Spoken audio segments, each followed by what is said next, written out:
Tim Ferriss is an entrepreneur, a world record tango dancer, and a Chinese kickboxing champ.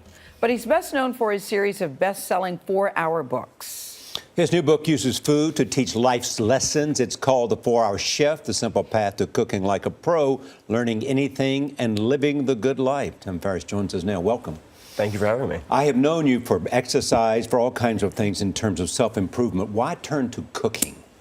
Because cooking was one of the few skills that I had failed over and over and over again. And my readers have been asking me for a book on learning for several years, and I thought, what better way to show the principles and techniques than to tackle something that I had avoided for 20 years. So those readers have found what in your methodology?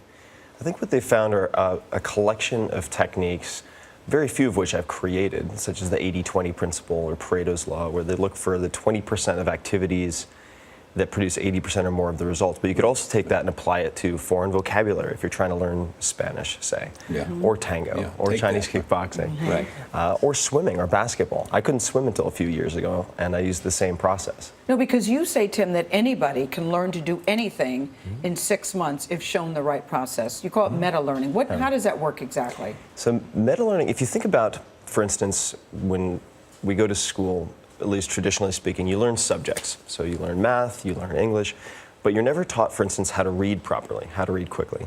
You're never taught how to deconstruct a complex subject so that you can approach it in a really logical fashion.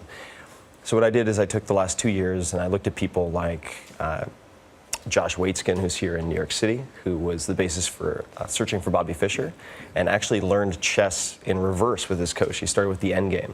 Or people like Daniel Tammet in the UK, who learned Icelandic well enough in 7 days to be interviewed on TV in Icelandic. And then trying to pick out the commonalities. What do they use? How do they look at things? How do they question the assumptions? And then putting that into a blueprint that anyone can apply to whatever skill they want to tackle. Whether that's, in some cases, something they've put on the shelf, like guitar, or whatever it might be. So in consideration of all that, how difficult was it to attack cooking? It was really difficult for me because I had no basis for, let's say, memorizing flavors. I found remembering tastes to be really difficult. And so working with my girlfriend in the kitchen, she was very, very patient with me because I would ask her maybe 20 times a week, is this basil? Is this basil? What is this? It's basil.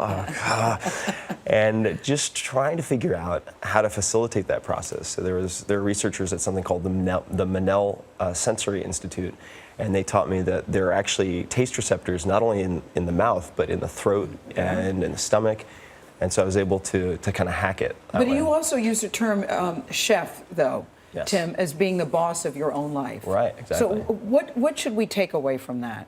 I think what we should take away from it is that if you want to maximize your potential, you have to be as self-reliant as possible. And the Archimedes lever for doing that is increasing your learning speed and the scope of your learning. And it does not have to be complicated. That's what I would say. And being the boss of your life, being the jefe, right, the director instead of the spectator, applies not only to you, but the people around you. So you can take the same skills and teach your kids or your friends, whatever it might be.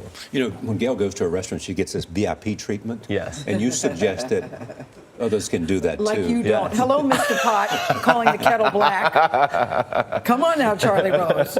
So for people who would like the VIP treatment, yes. There are a few tricks you can use. Give us your top 3 tips. Top 3 tips. All right. The first is actually borrowed from Will Schwalbe, who used to be an editor of cookbooks. And when you go to the restaurant, you should ask the waiter, all right, what is the most popular dish and also the chef's favorite dish that doesn't get ordered enough? Number 1. And you'll often have chefs come out and talk to you just because of that.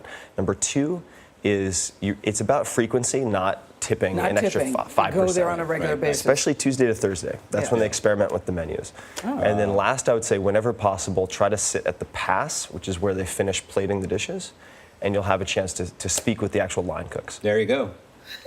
4-Hour Chef tomorrow on CBS.